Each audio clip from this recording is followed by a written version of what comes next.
关系在地新闻，乡亲啊，大家平安。新闻咧头一条，这应该都爱调去做兵，煞找无人，结果竟然因为安尼来判一件19年前的命案。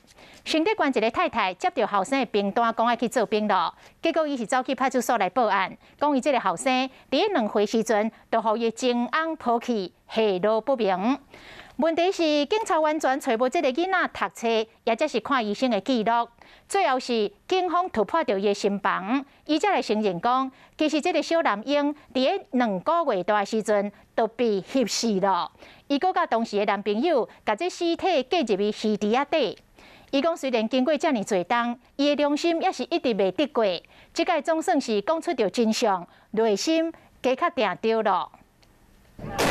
每一位成年的查甫人拢应该做兵，毋过甚至所有一位查甫人爱做兵找无人，嘛意外侦破19年前的命案。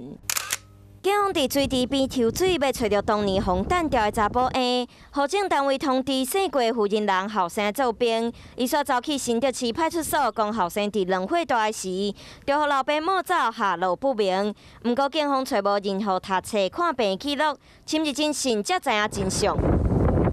囡仔是前男朋友生的，拄满2个月，就互同期的姓颜的男朋友翕死伫车内。2个人甲查甫婴放伫饲料袋仔内底，佮甲装仔角等伫新丰乡郊区的鱼池仔内底。生母以及他的同居人来突破案情查明这个被害人其实早在出生2个月的时候就已经死亡并且遭到弃尸。